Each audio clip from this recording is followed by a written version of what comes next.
তো প্রথম জিকির হচ্ছে কি, সবচেয়ে বড় জিকির কি? আফজালু যিকরি লা ইলাহা ইল্লাল্লাহ। জিকিরের মধ্যে সর্বোত্তম জিকির হচ্ছে কি? লা ইলাহা ইল্লাল্লাহ, নফল জিকির। এটাকে বলা হয় তাহলিল। কি বলা হয়? এই জিকিরের নাম কি? তাহলিল, মানে লা ইলাহা ইল্লাল্লাহ। এরপর আমরা বলি কি? তাসবিহ। তাসবিহ কাকে বলে? সুবহানাল্লাহ। তাসবিহ কি? সুবহানাল্লাহ। এরপরে তাহমিদ কি? আলহামদুলিল্লাহ। তাহমিদ কি? আলহামদুলিল্লাহ। এই যে তাহলে তিনটা জিকির পেয়ে গেলাম। একটা হলো কি? লা ইলাহা ইল্লাল্লাহ, এক প্রকার জিকির। আর দ্বিতীয় প্রকার জিকির হলো যে সুবহানাল্লাহ। আর তৃতীয় প্রকার জিকির কি? আলহামদুলিল্লাহ। চতুর্থ জিকির কি? তাকবীর, আল্লাহু আকবার। পঞ্চম জিকির হলো ইস্তিগফার, আস্তাগফিরুল্লাহ। ষষ্ঠ জিকির কি? ষষ্ঠ জিকির হলো যে লা হাওলা ওয়ালা কুওয়াতা ইল্লা বিল্লাহ। এবং আর সপ্তম জিকির হলো কি? দরুদ শরীফ পড়া বা দরুদ পাঠ করা, এটাও কি? জিকির। এরপরে অষ্টম জিকির হলো কি? আউযু বিল্লাহ, অর্থাৎ আল্লাহর কাছে আশ্রয় চাওয়া, পানাহ চাওয়া, এটাও কি? জিকির। বিসমিল্লাহ, প্রত্যেক কাজের শুরুতে কি বলতে হয়? বিসমিল্লাহ। সেটা ভালো কাজ না মন্দ কাজ? ভালো কাজের, প্রত্যেকটা ভালো কাজের শুরুতে কি বলতে হয়? বিসমিল্লাহ। তাহলে এটাও একটা জিকির। জিকির। তাহলে আরেকটা জিকির হচ্ছে কি? কোরআন তেলাওয়াত করা। কি তেলাওয়াত করা? কোরআন তেলাওয়াত করা। এই 10 প্রকার। আমি এখন যদি এটা ব্যাখ্যা দেই, সর্ব আকারে না দিলেও নয়, যেহেতু এই জিকির সম্পর্কে আমি বলছিলাম। তো জিকির লা ইলাহা ইল্লাল্লাহ, এই জিকিরের মধ্যে আবার এক প্রকার জিকির আছে, সেটা শিরকি জিকির। শিরকি জিকির কোনটা? যেটা এই সভা মঞ্চে, ওয়াজ মাহফিলে বক্তারা অধিকাংশ সময় দেখবেন তারা ঝুঁকে ঝুঁকে সে চা খাচ্ছে আর আপনাকে যে বলছে কি লা ইলাহা, শুধু এটুকু বলছে, ইল্লাল্লাহ এটুকু আর বলে নাই। তো লা ইলাহা মানে, লা মানে কি? নাই, কিছু। ইল্লা মানে কি? ইলাহ মানে কোনো ইলাহ নাই, এইটুকু বলে। কিন্তু ইল্লাল্লাহ, আল্লাহ ছাড়া। তাহলে সে বলছে অর্ধেক আর অর্ধেক। মোট কথা হলো পূর্ণ জিকির হলো লা ইলাহা ইল্লাল্লাহ। এটা বক্তাকেও বলতে হবে, অন্য যে কেউ বলবে তাকেও বলতে হবে। শুধু বক্তা বলবে লা ইলাহা ইল্লাল্লাহ, তাহলে এটা কি? শিরকি জিকির। এটা কি জিকির? শিরকি জিকির। আর পূর্ণ জিকির হলো লা ইলাহা ইল্লাল্লাহ। এটা হলো সবচেয়ে বড় জিকির। এরপরে সুবহানাল্লাহ। দেখেন, এই সুবহানাল্লাহর বিষয়ে অনেক হাদিস আছে। সহিহ বুখারীতে আসছে, তিরমিজি, নাসাই, ইবনে মাজাহ, অনেক কিতাবে অনেকগুলো হাদিস আছে যে আল্লাহর নবী সাল্লাল্লাহু আলাইহি ওয়াসাল্লাম বলেছেন, যে ব্যক্তি প্রতিদিন 100 বার সুবহানাল্লাহি ওয়া বিহামদিহি পড়বে, ওই ব্যক্তির গুনাহ যদি সাগরের ফেনা পরিমাণ হয়, সাগর পরিমাণ হয়, তারপর ওই ব্যক্তির সব গুনাহ আল্লাহ মাফ করে দিবে। সুবহানাল্লাহ। তাহলে সুবহানাল্লাহ এটা একটা জিকির। এই সুবহানাল্লাহ ওয়া বিহামদিহি এইটুকু কেউ পড়লেই, 100 বার পড়লে, তার জীবনে যত গুনাহ হোক, সাগরের ফেনা পরিমাণ, ওই গুনাহগুলো আল্লাহ কি করবেন? মাফ করে দিবেন। সুবহানাল্লাহ। আর এই সুবহানাল্লাহ সম্পর্কে সহিহ বুখারীর শেষের হাদিস, কি হাদিস? কালিমাতানি হাবিবাতানি ইলার রহমান খাফিফাতানি আলাল লিসানি সাকিলাতানি ফিল মিজান সুবহানাল্লাহি ওয়া বিহামদিহি সুবহানাল্লাহিল আযীম। আল্লাহ রাব্বুল আলামিন বলেন, কালেমার মধ্যে, বাক্যের মধ্যে, দোয়ার মধ্যে, জিকিরের মধ্যে এমন একটা জিকির আছে, এমন একটা বাক্য আছে যেটা দয়াময় আল্লাহর কাছে অতি প্রিয়, অতি প্রিয়, অতি প্রিয়, এবং মুখে উচ্চারণে অত্যন্ত সহজ, একেবারেই সহজ। আল্লাহর কাছে প্রিয়, জবানে কি? সহজ, উচ্চারণ করা সহজ, আল্লাহর কাছে অতি প্রিয়। সেই কালেমাটি কি? সুবহানাল্লাহি সাকিলাতানি ফিল মিজান, নেকির পাল্লায় অত্যন্ত ভারী। সুবহানাল্লাহ। তামাম দুনিয়ায় যা কিছু আছে সব কিছু এক পাল্লায় যদি রাখা হয়, আর আল্লাহর এই তাসবিহ সুবহানাল্লাহ যদি এক পাল্লায় রাখা হয়, সুবহানাল্লাহর পাল্লা ভারী হয়ে যাবে। সুবহানাল্লাহ। তাহলে জবানে উচ্চারণে সহজ, আল্লাহর কাছে প্রিয়, মিজানের পাল্লায় ভারী, এই কালেমা হচ্ছে কি? সুবহানাল্লাহি ওয়া বিহামদিহি সুবহানাল্লাহিল আযীম। সুবহানাল্লাহ। অত্যন্ত সহজ একটা কালিমা। আমরা যদি এটা পড়ি দৈনিক, ইনশাআল্লাহ আমাদের জীবনে গুনাহ তো থাকবেই না, বরঞ্চ আমাদের যে নেকি, যে মর্যাদার যে সিঁড়ি, দুনিয়া এবং আখিরাতে সম্মানিত মর্যাদায়, উন্নতি অবস্থায় বা উন্নত অবস্থায় মর্যাদা নিয়ে, সম্মান নিয়ে বাঁচার উপায় হচ্ছে আল্লাহর জিকির কি? সুবহানাল্লাহ বেশি বেশি পড়া। আলহামদুলিল্লাহ দ্বিতীয় জিকির, তাহলিল তাহমিদ। আলহামদুলিল্লাহ। আপনি আমি সারা জীবনে আল্লাহ রাব্বুল আলামিন আমাদেরকে কত নিয়ামত দ্বারা আমাদেরকে ধন্য করেছেন, এত নিয়ামত দিয়েছেন যেটা আমি গুনে গুনে আপনি আমি দুনিয়ার সকল মানুষ দিলেও শেষ করতে পারবো না। পারবো? আল্লাহ তাআলা আপনার আমার দুনিয়াতে থাকার জন্য কত নিয়ামত দিয়েছেন, এটা যদি আমরা শুকরিয়া আদায় করতে যাই বা এগুলো হিসাব নিকাশ করতে যাই, আমাদের জীবন ফুরিয়ে যাবে, কিন্তু হিসাব নিকাশ শেষ হবে না। আল্লাহ রাব্বুল আলামিন সহজ একটা বাক্য শিখিয়ে দিচ্ছেন। যদি কোনো ব্যক্তি সারাদিন সকাল থেকে সন্ধ্যা পর্যন্ত যা কিছু খাইলো, যা কিছু করলো, শুধুমাত্র একবার যদি আল্লাহর মহব্বতে বলে আলহামদুলিল্লাহ, সকল নিয়ামতের শুকরিয়া আদায় হয়ে গেল। সুবহানাল্লাহ। শুধু তাই নয়, শুকরিয়া যদি আদায় করা হয় তাহলে কি হয়? লা ইন শাকারতুম লাযিদান্নাকুম, লা ইন শাকারতুম, তোমরা যদি আল্লাহর শুকরিয়া আদায় করো, আল্লাহর প্রশংসা জ্ঞাপন করো, তাহলে আমি আল্লাহ তোমাদেরকে নিয়ামত বাড়িয়ে দিব। ওয়ালা ইন কাফারতুম, আর যদি অকৃতজ্ঞ হও, আর যদি অস্বীকার করো, লাযিদান্নাকুম ওয়ালা ইন কাফারতুম ইন্না, নিশ্চয় আযাবি, আমার আযাব শাদীদ, অনেক কঠিন, অনেক ভয়াবহ। আল্লাহর আযাব অনেক কঠিন, শুধু সাধারণ না। কেমন কঠিন?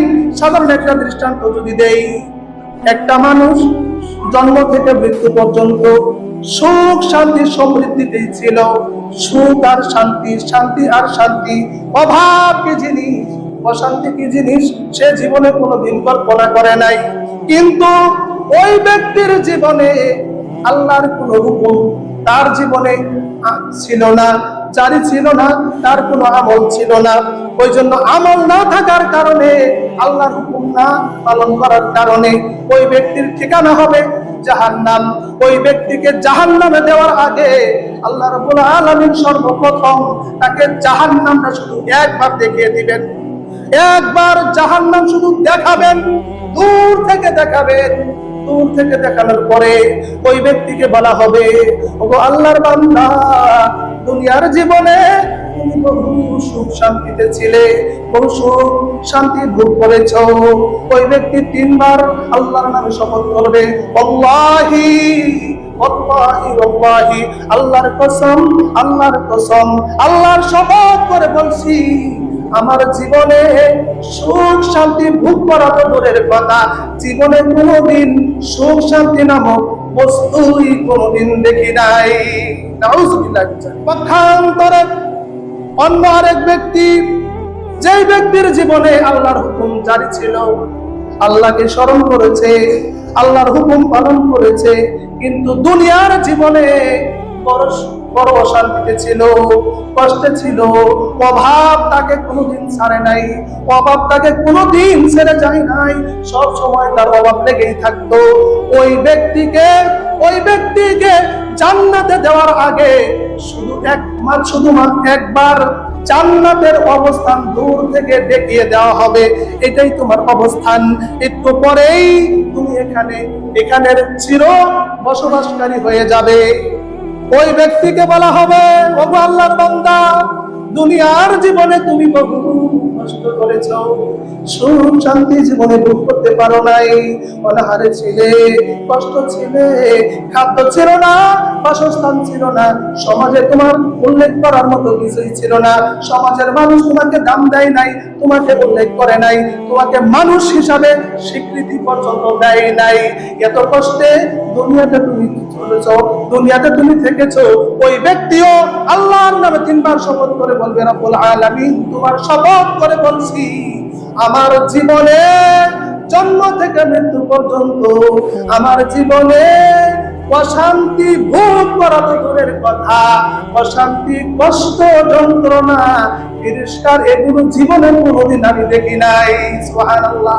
সাথে সাথে জান্নাতের নিয়ামত দেখার সাথে সাথেই দুনিয়ার সব দুঃখ কষ্ট মুহূর্তের মধ্যেই সে ভুলে যাবে। আলহামদুলিল্লাহ। পক্ষান্তরে যেই ব্যক্তি দুনিয়ার জীবনে সুখ শান্তি ভোগ করেছে, জাহান্নাম এক পলক দেখার সাথে সাথেই দুনিয়ার সকল সুখ শান্তি মুহূর্তেই ভুলে যাবে। নাউযুবিল্লাহ। এই জন্য আল্লাহ বলেছেন, লা ইন শাকারতুম, আমার যদি শুকরিয়া আদায় করো, আমার প্রশংসা যদি তুমি করো, তাহলে দুনিয়ার জীবনে আমি নিয়ামতকে আরো বাড়িয়ে দিব, দুনিয়ার জীবনে তোমাকে সুখ শান্তি আরো বাড়িয়ে দিব, আখিরাতেও তোমাকে আমি জান্নাতের সর্বোচ্চ মাকাম দান করব। আর যদি আমার শুকরিয়া আদায় না করো, আমাকে স্মরণ না করো, তাহলে আমি আল্লাহ, ইন্না আযাবি লাশাদীদ, শাদীদ এমন কঠিন বাক্য, শাদীদ এমন কঠিন বিষয়, যেটা আমি কোনোদিন দুনিয়ার জীবনে ব্যাখ্যা করতে পারবো না। কঠিন শাস্তি তোমার জন্য অপেক্ষমান। এই জন্য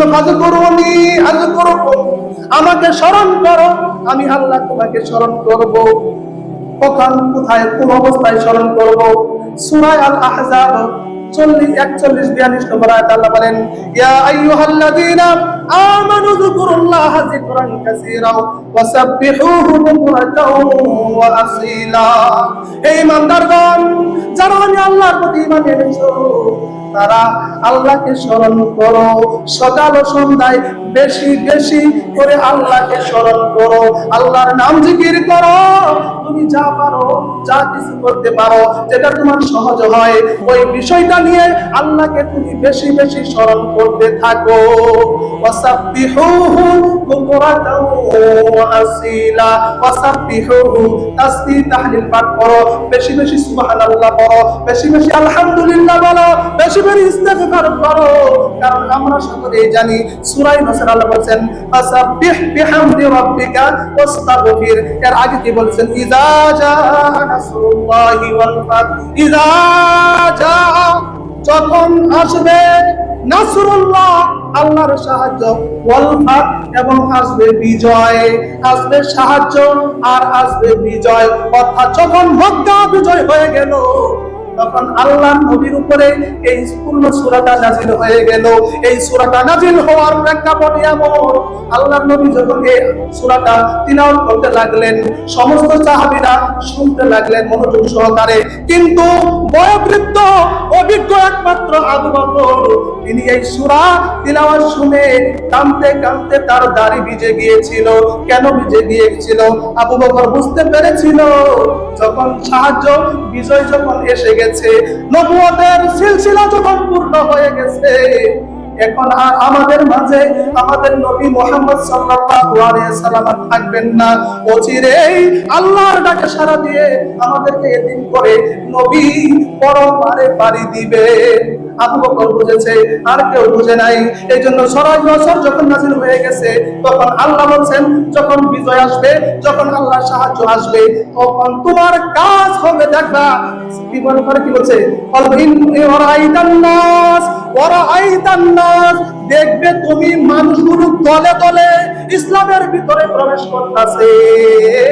কেউ ইসলাম থেকে মানুষকে দাবিয়ে রাখতে পারবে না, বিরত রাখতে পারবে না। ওরা দলে দলে আসতে থাকবে।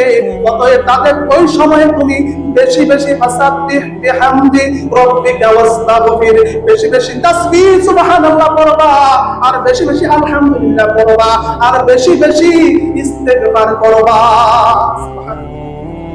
বেশি বেশি ইস্তেগফার করবা। কেন? ইন্নাহু কানা তাওয়াবা, নিশ্চয়ই আল্লাহ তওবা কবুলকারী। যে ব্যক্তি অপরাধ করে, পাপ করলে আল্লাহ তাআলা যত বেশি রাগান্বিত না হন, তার চেয়ে বেশি রাগান্বিত হন যখন ওই পাপের উপরেই ওই ব্যক্তি আরো বেশি অহংকার করে, তাকাব্বুরি করে। সহিহ মুসলিমে আসছে আল্লাহ নবী সাল্লাল্লাহু আলাইহি সাল্লাম পাপ সম্পর্কে মানুষকে উৎসাহ দেওয়ার জন্য বলতেছে, লাউলাম তুযলিমুন লা যাহাবাল্লাহু বিকুম ওয়া লা জাআ বিকাউমি ইউযলিমুন। আল্লাহ রাব্বুল আলামিন তার নবীকে বলতেছে, নবী হে, তোমার উম্মত তুমি ভুল করো, পাপ করো, গুনাহ করো, অপরাধ করো, অপরাধ যদি না করতা তোমাদের সবাইকে লা যাহাবাল্লাহু বিকুম, দুনিয়ার থেকে তোমাদেরকে নিশ্চিহ্ন করে দিতাম। কে বলছে? আল্লাহ বলছে। অপরাধ করাটা, গুনাহ করাটা, ভুল করাটা একটা কোয়ালিটি। কারণ আমাদের আদি পিতা আদম আলাইহিস সালাম কি করেছিল? কথা বলেন। ভুল করেছিল। কি করেছে? ভুল করেছে। আর শয়তান কি করেছে? বেয়াদবি করেছে। কি করছে? ভুল আর বেয়াদবি কিন্তু এক নয়। আল্লাহ ভুলকে পছন্দ করেন, আল্লাহ ভুলকে, অপরাধীকে পছন্দ করেন, কিন্তু বেয়াদবিকে আল্লাহ পছন্দ করেন না। করেন না। শয়তান করেছিল বেয়াদবি, শয়তানকে আল্লাহ মাফ করেন নাই। আদম করেছিল ভুল। এক পর্যায়ে যখন আল্লাহর কাছে বলে, রব্বানা যালামনা আনফুসানা ওয়া ইল্লাম তাগফির লানা ওয়া তারহামনা লানাকুনান্না মিনাল খাসিরিন। রব্বুল আলামিন, আমার জীবনে আমার নফসের উপরে, নিজের উপরে আমি নিজেই জুলুম করেছি, আমি নিজে অনেক অন্যায় করেছি, অপরাধ করেছি, যেটা আমার কোনোভাবে করা ঠিক হয় নাই। রব্বুল আলামিন, ভুল করেছি, স্বীকার করছি, অনুতপ্ত, অনুশোচনায় ভুগতেছি। রব্বুল আলামিন, যেদিন থেকে ভুল করেছি ওই দিন থেকে জীবনে শান্তি নাই। এত অশান্তি, আমি না খেয়ে আছি, না পড়ে আছি। ওইদিকে আমার কোনো চিন্তা না, ওইটা আমার কোনো কষ্ট না। আমার বড় কষ্ট হলো আমার প্রতি তুমি অসন্তুষ্ট হয়েছো। রব্বুল আলামিন, জীবনের যে কোনো মূল্যে, যে কোনো বিনিময়ে আমার তার উপরে তুমি আল্লাহ রাজি খুশি হয়ে যাও, আমাকে মাফ করে দাও। এই কথা শোনার সাথে সাথে আল্লাহ রাব্বুল আলামিন নিজে শিখিয়ে দিলেন, আদম তুমি এইভাবে দোয়া করো। কিভাবে? রব্বানা, হে আমাদের রব, যালামনা, আমরা জুলুম করেছি নিজেদের উপরে, আনফুসানা, আমাদের নিজেদের উপরে, ওয়া তারহামনা, এবার আপনি যদি আমাদের প্রতি দয়া না করেন, রহমত না করেন, আমাদের প্রতি যদি ফিরা না তাকান, লানাকুনান্না মিনাল খাসিরিন। রব্বুল আলামিন, আমরা ধ্বংস হয়ে যাব, আমরা ক্ষতিগ্রস্ত হয়ে যাব। আমাদেরকে বাঁচানোর, আমাদেরকে ফিরানোর আর কেউ নাই। দোয়া করেছিলেন, তওবা করেছিলেন, আল্লাহ কি তাকে মাফ করেন নাই? করেছেন। এই জন্য বিশ্বনবী বলেছেন, তোমরা ভুল করো, ভুল একটা কোয়ালিটি, ভুলটা আল্লাহ বড় পছন্দ করেন। যদি তোমরা ভুল না করতা, লা যাহাবাল্লাহু বিকুম, তোমাদের সবাইকে আল্লাহ মেরে ফেলতো, সবাইকে ধ্বংস করে দিয়ে, নিশ্চিহ্ন করে দিয়ে, ওয়ালা জাআ বিকাউমি ইউযলিমুন, তোমাদের জায়গাতে অন্য কাউকে, অন্য কোন জাতিকে, অন্য কোন কাউকে আল্লাহ তাআলা আবার সৃষ্টি করতেন, তাদেরকে ভুল করাইতেন, তাদেরকে তওবা করাইতেন, তারপরে তাদেরকে জান্নাত দিতেন। সুবহানাল্লাহ। তাহলে ভুল আমরা করব, আমাদের পদে পদে ভুল হবে, ভুলের মাধ্যমেই দুনিয়াতে আমাদের পিতা আসতে পেরেছে, ঠিক না? ভুল আমাদের হবে, কিন্তু ভুলের সাথে যেন বেয়াদবি না হয়ে যায়। বলতেছিলাম আল্লাহর স্মরণ, আল্লাহর জিকির সম্পর্কে আল্লাহ সেটা বলছেন, ইয়া আইয়ুহাল্লাযীনা আমানু যিকুরুল্লাহা যিকরান কাসীরা। হে ঈমানদারগণ, তোমরা বেশি বেশি আল্লাহকে স্মরণ করো। কোন সময়? ওয়াসাব্বিহুহু, এবং তাসবিহ তাহলিল পাঠ করো। কোন সময়? বুকরা, সকালে, ওয়াসিলা এবং সন্ধ্যায়, বুকরাতাও ওয়া আসিলা, সকাল এবং সন্ধ্যায় তোমরা আল্লাহকে বেশি বেশি স্মরণ করো। সুবহানাল্লাহ। আপনারা আমরা সবাই জানি সাইয়্যিদুল ইস্তিগফার, আল্লাহুম্মা আনতা রাব্বি লা ইলাহা ইল্লা আনতা খালাকতানি ওয়া আনা আবদুকা ওয়া আনা আলা আহদিকা ওয়া ওয়া'দিকা মাস্তাতা'তু ওয়া আউযু বিকা মিন শাররি মা সানা'তু লাকা বি নি'মাতিকা আলাইয়া ওয়া আবু বিযানবি ফাগফিরলি ফাইন্নাহু লা ইয়াগফিরু যুনুবা ইল্লা আনতা। যদি কোনো ব্যক্তি সকাল বেলায় একবার এই সাইয়্যিদুল ইস্তিগফার পাঠ করে সন্ধ্যা হওয়া পর্যন্ত ওই তওবাকারী ইস্তিগফার আদায়কারী যদি মরে যায়, আল্লাহ বলছেন, আল্লাহর নবী বলেছেন, বিনা হিসাবে ওই ব্যক্তি জান্নাতে চলে যাবে। সুবহানাল্লাহ। ওই ব্যক্তি জান্নাতে যাওয়ার আর কোনো বাধা নাই, শুধুমাত্র যেমন আয়াতুল কুরসি, এটা যদি কেউ পাঠ করে তিলাওয়াত করে জান্নাতে যেতে মৃত্যু ছাড়া তার আর কোনো বাধা থাকে না। ঠিক তেমনি ভাবে ওই ব্যক্তি যে ইস্তেগফার আদায় করলো সকাল বেলা সন্ধ্যা পর্যন্ত যদি মারা যায়, আল্লাহ তাকে মাফ করে দিয়ে জান্নাতের সূর্য মাকামে পৌঁছায়া দিবেন। সুবহানাল্লাহ। আর যদি সন্ধ্যায় এটা একবার পাঠ করে, তাহলে সকাল হওয়া পর্যন্ত, ফজর হওয়া পর্যন্ত ওই ব্যক্তি যদি মারা যায়, ওই ব্যক্তি বিনা হিসাবে জান্নাতে চলে যাবে। সুবহানাল্লাহ। এজন্য আল্লাহ রাব্বুল আলামিন বলেছেন, বুকরাতাও ওয়া আসিলা, সকাল সন্ধ্যায় কি করো? তাসবিহ তাহলিল পাঠ করো, সকাল সন্ধ্যায় বেশি বেশি আল্লাহকে স্মরণ করো। এবার আসুন স্মরণ সম্পর্কে, জিকির সম্পর্কে বলতেছিলাম।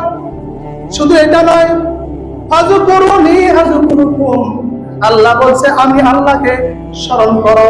আযকুরুকুম, আমি আল্লাহ তোমাকে স্মরণ করব। আল্লাহ স্মরণ, আল্লাহ আমাদেরকে স্মরণ করবেন, এর অর্থটা কি? আর আমরা আল্লাহকে স্মরণ করবো, এর অর্থ কি? এর অর্থ হলো আযকুরুনি, আমাকে স্মরণ করো। এর অর্থ হলো আমার যে হুকুম আছে, আমার যে বিধি বিধান আছে, এগুলো তোমরা জীবনে যথাযথভাবে আদায় করো, পালন করো। আযকুরুকুম, তোমাকে স্মরণ করব, অর্থাৎ আমাদেরকে আল্লাহ স্মরণ করব। এর অর্থ হলো যে তোমাদের যত প্রয়োজন আছে আমি আল্লাহ নিজ অনুগ্রহে, নিজ কৃপায়, নিজ দায়িত্বে সেটা আমি পূরণ করে দিব। সুবহানাল্লাহ।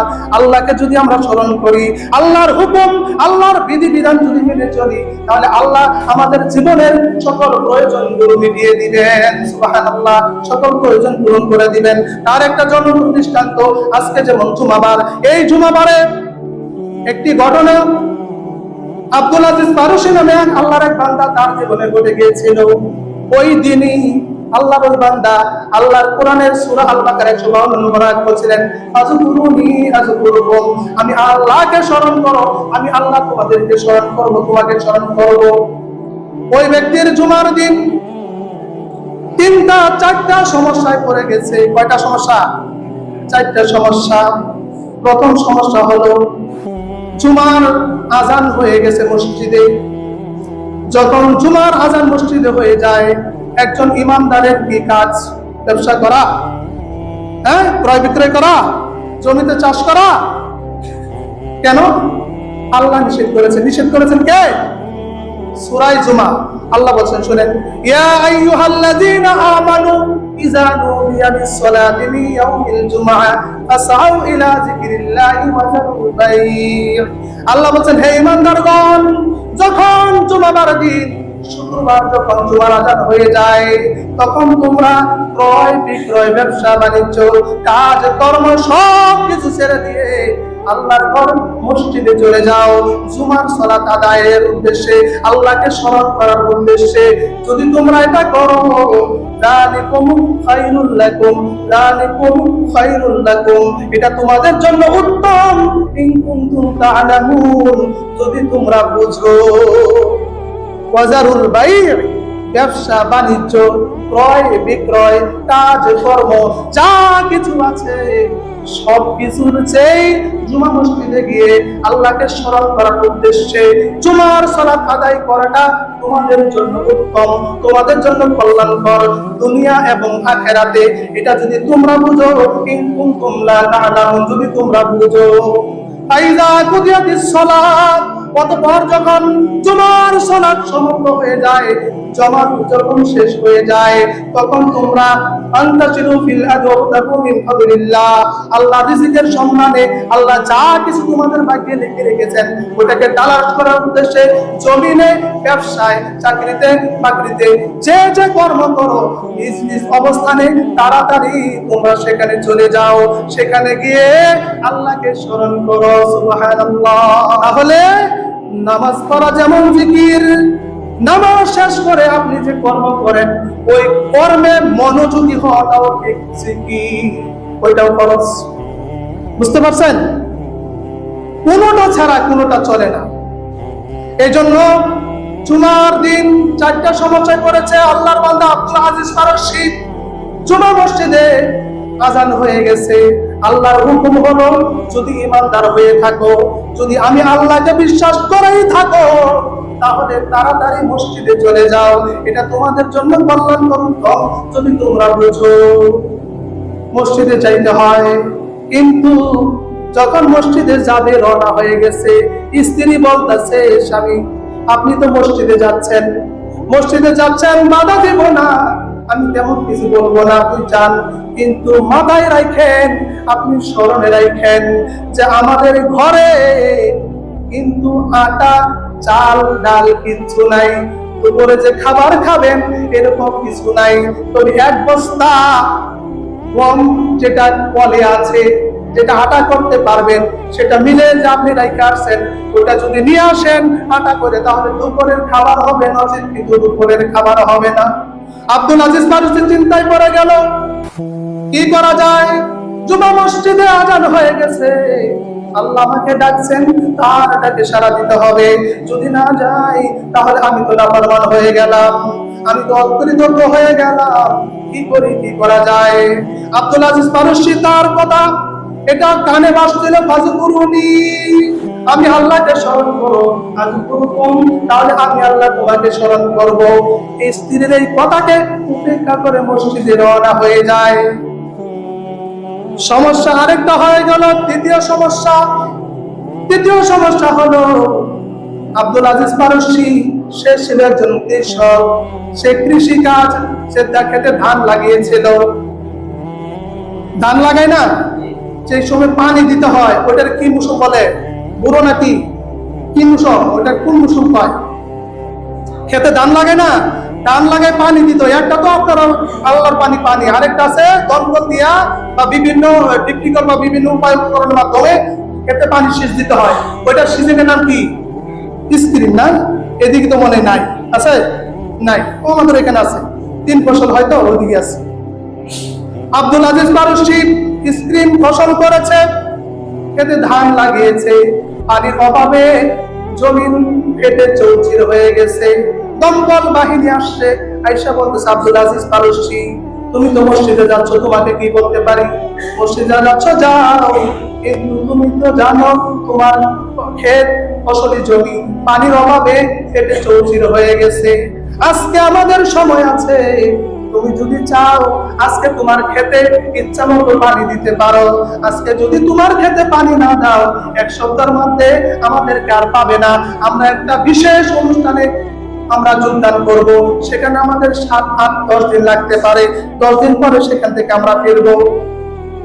জটিল সমস্যা, এত বিশাল জমি নষ্ট হয়ে যাচ্ছে, কষ্ট করে জমি করেছে, কিন্তু আব্দুল আজিজ ফারসির কানে আবার আসে আযকুরুনি আযকুরুকুম, আমাকে স্মরণ করো, আমি তোমাকে স্মরণ করব, আমার হুকুম পালন করো, আমি তোমার প্রয়োজন পূরণ করে দিব। সুবহানাল্লাহ।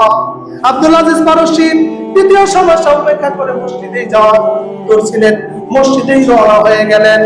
চতুর্থ সমস্যা, একজন ব্যক্তি এসে বলতেছে আব্দুল আজিজ ফারসি তোমার যে প্রিয় ঘোড়াটা, তোমার যে প্রিয় বাহন ঘোড়াটা, ওটা যে দেখলাম জঙ্গলের ভিতরে যাচ্ছে, তুমি তো জানো এই জঙ্গলের ভিতরে হিংস্র প্রাণীর বসবাস, তোমার এই ঘোড়াটাকে এখনই যদি ফিরিয়ে না আনো, এটাকে যদি বাড়িতে ফিরিয়ে নে, এটাকে যদি লাগাম না দাও, এটাকে যদি বেঁধে না ফেলো, তুমি জানো এই বনের হিংস্র প্রাণী তাকে খেয়ে ফেলবে, মেরে ফেলবে। আব্দুল আজিজ ফারসি চিন্তা করলো কি করা যায়।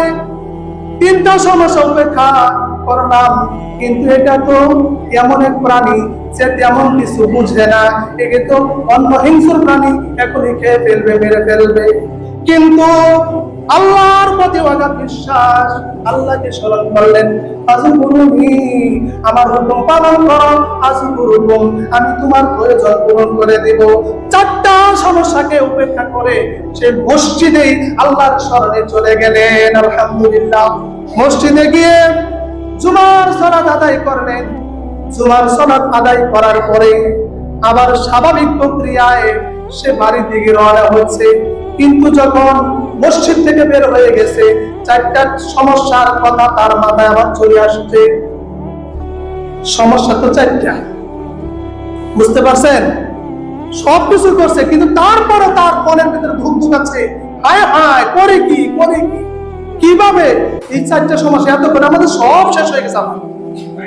এই চিন্তা করতে করতে যখনই না বাড়ির কাছাকাছি গেল, যাওয়ার পরে দেখে তার রান্নাঘর থেকে রান্নার একটা অবস্থান তৈরি হচ্ছে, তার স্ত্রী কি যেন রান্না করতেছে, এরকম একটা পরিবেশ বাড়ি থেকে আসতেছে। চলে গেলেন, কাছে যেয়ে দেখলেন ঠিক তাই, যা ধারণা করেছিল, স্ত্রী রুটি বানাচ্ছে। হায় হায়, কেমন কথা! স্ত্রী বলেছিল গরম করে এক মুঠ আটাও নাই, রুটি বানালো, কি ব্যাপার, কিভাবে বানাইলো, এটা কি করে সম্ভব? তাহলে কি আমার স্ত্রী আমার কাছে মিথ্যা বলেছে?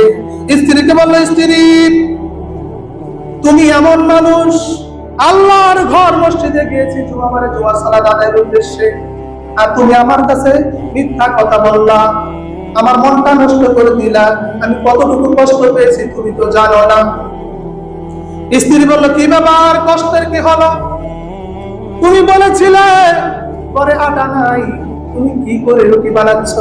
এতগুলো রুটি, এতগুলো আটা তোমাকে কে দিল, কিভাবে দিল, কখন দিল, একটু বলো। স্ত্রী বলল, আল্লাহর কসম, একটু মিথ্যা বলি নাই। আপনি যখন মসজিদে চলে গিয়েছেন, তখন অমুক বাড়ির অমুক, অর্থাৎ আমাদের পাশের বাড়ি যে অমুক ভাই, তিনি ওই আটা কলে গিয়েছিলেন।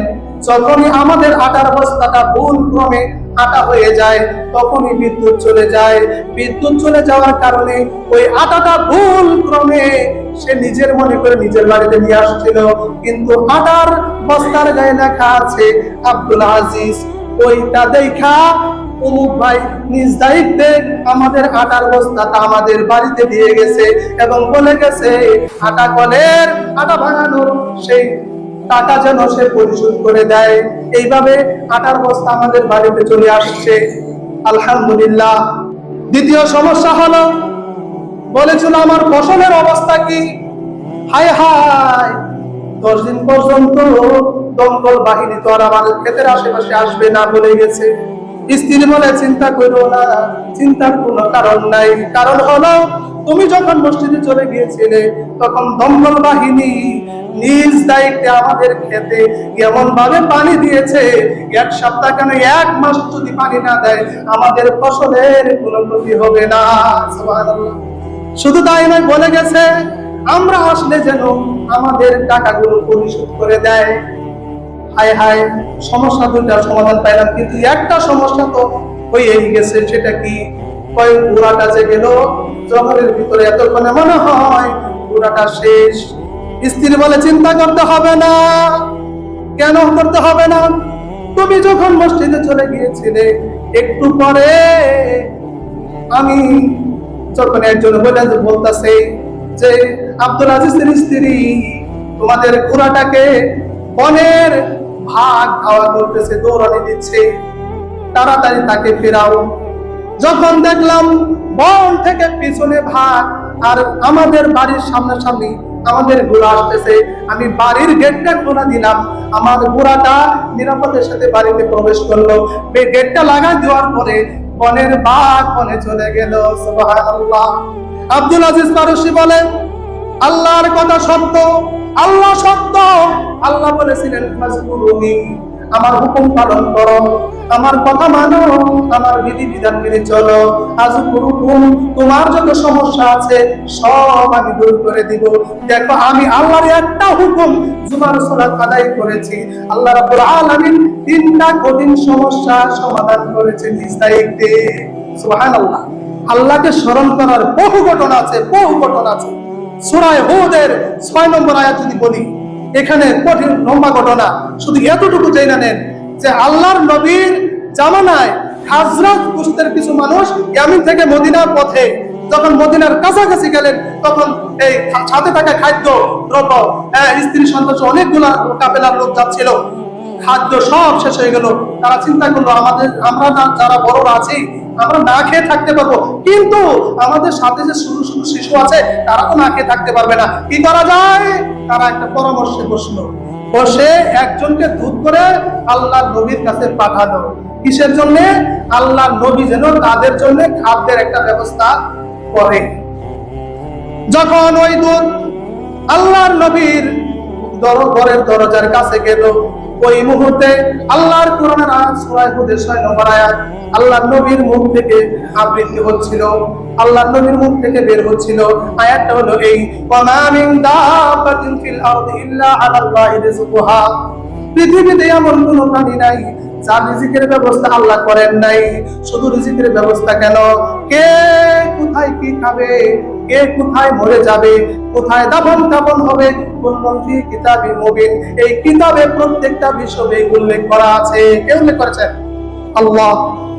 এই আয়াত যখন তার কানে গেল, অর্থ বুঝেছে, সাথে সাথেই আল্লাহর নবী মুহাম্মদ সাল্লাল্লাহু আলাইহি সাল্লামকে আর কথা বলে নাই, কোনো কথা বলে নাই। তার কওমেরা, তার গোত্রের লোকেরা তাকে যা শিখিয়ে দিয়েছিল কিছুই বলে নাই। ওইখান থেকে সে সাথে সাথেই চলে গেছে।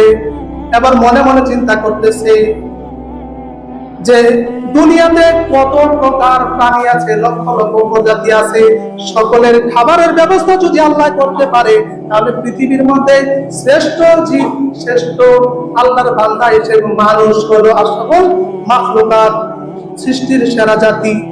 সৃষ্টির সেরা জাতি যেটা, এটা আবার সৃষ্টির মধ্যে নির্দিষ্ট জাতীয় হয়। দেখেন, সৃষ্টির সেরা বলেছে আশরাফুল মাখলুকাত, দুনিয়ার মধ্যে সবচেয়ে ভালো হলো কে? ভালো সৃষ্টি কারা? মানুষ। আবার দুনিয়ার মধ্যে সবচেয়ে খারাপ হলো মানুষ। দেখেন, অন্য জাতির একটা ইজ্জত রাখছে আল্লাহ তাআলা। এই মানুষ যদি আল্লাহর হুকুম পালন করে, ভালোভাবে দুনিয়াতে তার বিধি বিধান মোতাবেক চলে, তাহলে ওই ব্যক্তির মর্যাদা ফেরেশতাদের চেয়ে বেশি না কম? কথা বলেন না কেন? এটা আপনারা জানেন না? ফেরেশতারা আমাদের আদি পিতা আদমকে সিজদা করছে না করে নাই? যাকে সিজদা করলো ওই বেশি সম্মানী, নাকি যারা করে তারা বেশি সম্মানী? কথা বলেন। হ্যাঁ, আপনারা বুঝেন না কথাটা? আমাদের পিতা আদমকে সিজদা করেছিল কারা? ফেরেশতারা সিজদা করে নাই? ওই যে কুলনা লিল মালাইকাতিস জুদুলি আদামা ফাসাজাদু ইল্লা ইবলিস, ইবলিস ছাড়া সবাই সিজদা করেছিল না? তাহলে সম্মানিত হয়েছে না? ফেরেশতাদের চেয়ে সম্মানিত। আবার আমাদের নবী মুহাম্মদ সাল্লাল্লাহু আলাইহি ওয়াসাল্লামের কাছে জিবরাইল সহ ফেরেশতারা আসতেন, তার ছাত্র হিসেবে আসতেন। কি হিসাবে? ছাত্র হিসাবে, আদম করতেন হুকুমের গোলাম হিসাবে। কারণ ফেরেশতাদেরকে সৃষ্টি করেছেন আল্লাহ তাআলা তাদের সেবা করার জন্য নয়, তাদের হুকুম পালন করার জন্য নয়, বরঞ্চ আপনি আল্লাহর হুকুম পালন করবেন, আর ফেরেশতারা সবাই আপনার কামলায় নিয়োজিত হবে। সব ফেরেশতারা আপনার কামলা হবে, সবাই আপনার কাজ করবে, সবাই নূরের পাকা বিছিয়ে দিবে, সবাই আপনার জন্য দিন রাত 24 ঘন্টা দোয়া করবে, যদি আপনি আল্লাহকে স্মরণ করতে পারেন। সুবহানাল্লাহ। এই ফেরেশতা তখন ওই ব্যক্তি বলতেছে, যদি দুনিয়ার সবার খাবারের ব্যবস্থা আল্লাহ করতে পারবে, আমাদের মুষ্টি কয়েকজন মানুষের খাবারের ব্যবস্থা আল্লাহই করবেন। ওইখান থেকে না বইলা চলে গেলেন। যাওয়ার পরে তার সাথীদেরকে বলতেছে, আমার সাথীরা, তোমরা তো আমাকে পাঠিয়েছিলে, তোমাদের জন্য সুসংবাদ। তার জাতিরা মনে করেছে আল্লাহ নবী নিশ্চয়ই খাদ্য দেওয়ার কোন প্রতিশ্রুতি দিয়েছে বা ব্যবস্থা করবেন বলে বলেছে, কিন্তু আসলে তো ওই ব্যক্তি আল্লাহ নবীর কাছে কিছুই বলে নাই। আয়েশা বলল, আসার পরে বলল, তোমাদের জন্য সুসংবাদ, আল্লাহর সাহায্য আসতেছে। একটু পরে সিজদায় পড়ে গেল, বলতেছে রব্বুল আলামিন, দুনিয়াতে কত লক্ষ লক্ষ প্রজাতির বসবাস, কত মানুষ, কত প্রাণী, কত বৃক্ষ, সবার খাবারের আহারের ব্যবস্থা তুমি করে থাকো। সবার চেয়ে নিশ্চয় আমরা এত নিকৃষ্ট নই, তাহলে তোমার নবীর কাছে কেন চাইবো? সে নিজেও তো একজন সৃষ্টি, তোমার কাছে সেও চায়। তুমি যদি দাও সে খায়, তুমি যদি না দাও সে খাইতে পারে না। অতএব তুমি আমাদের খাবারের ব্যবস্থা করে দাও। যতক্ষণ পর্যন্ত খাবার না আসতেছে আমি সিজদার থেকে মাথা উঠাবো না। একটু পরে দেখা যায় কাফেলার ভিতরে হইচই শুরু হয়ে গেছে। সিজদা থেকে মাথা উঠিয়ে দেখে দুইজন ব্যক্তি খাসা ভর্তি রুটি নিয়া এবং আরেক কড়াই ভর্তি গুনা গোশত নিয়ে হাজির হয়ে গেছে। ওই ব্যক্তি নিজেও জানে না খাদ্যগুলো কোত্থেকে আসছে। ওর ধারণা হলো, মনে মনে চিন্তা করলো, আমাকে ছাড়া অন্য কাউকে পাঠিয়েছে, আল্লাহ নবী সেই অনুযায়ী খাদ্য পাঠিয়েছে। ওই খাদ্যগুলো কাফেলা সবাই খাইলো। খাওয়ার পরে এত সুস্বাদু খাবার, খাওয়ার পরে অনেক বেশি হলো, অনেক অবশিষ্ট থাকলো। চিন্তা করলো এতগুলো খাবার নষ্ট করা ঠিক হবে না। আল্লাহ নবী যেহেতু আমাদের জন্য পাঠিয়েছেন, তার কাছে আমরা পুনরায় অবশিষ্ট খাদ্যগুলো পাঠিয়ে দেই, প্রয়োজন অনুসারে অন্য জায়গায় বিতরণ করে দিবেন। এজন্য তখন ওই খাদ্যগুলো পাঠিয়ে দিয়ে বলা হলো, ইয়া রাসূলুল্লাহ, আপনার পাঠানো খাবার এত সুস্বাদু খাবার, জীবনে এত সুন্দর খাবার কোনোদিন খাই নাই। আল্লাহ নবী বলে, কি কথা? এই খাদ্য সম্পর্কে তো আমি কিছুই জানি না। বলা হলো, কেন আমাদের দুধ বা আমাদের দুধ কি আপনার কাছে আসে নাই? যে না, আসে নাই, আমি দেখি নাই। বলা হলো, কি হয়েছে? তারা বিস্তারিত বললো। বলার পরে ওই ব্যক্তিকে ডাকা হলো, কি ব্যাপার? তোমার দলের লোকেরা তোমাকে আমার কাছে পাঠিয়েছিল, তুমি কি আসছিলা নাকি? ইয়া রাসূলুল্লাহ, আমি আসছিলাম ঠিক, কিন্তু তখন আপনি আল্লাহর কোরআন পবিত্র কালাম আপনার মুখ থেকে আমি শুনতেছিলাম, ওয়া মিন দাবাতিন ফিল আরদি ইল্লা আলাল্লাহি রিজকুহা। এই আয়াত যখন শুনলাম আপনার কাছে, তখন আমাদের সমস্যার কথা বলা প্রয়োজন মনে করলাম না, যথেষ্ট মনে করলাম না। আল্লাহর উপরে ভরসা করেছি, আল্লাহকে স্মরণ করেছি। তখন আল্লাহ নবী মুস্কি হেসে দিয়ে বললেন যে, আল্লাহর উপরে তোমরা ভরসা করেছো, যাকে তোমরা ডেকেছো, যাকে তোমরা স্মরণ করেছো, ওই আল্লাহর পক্ষ থেকেই ফেরেশতার মাধ্যমে তোমাদের কাছে খাবার পৌঁছে গেছে।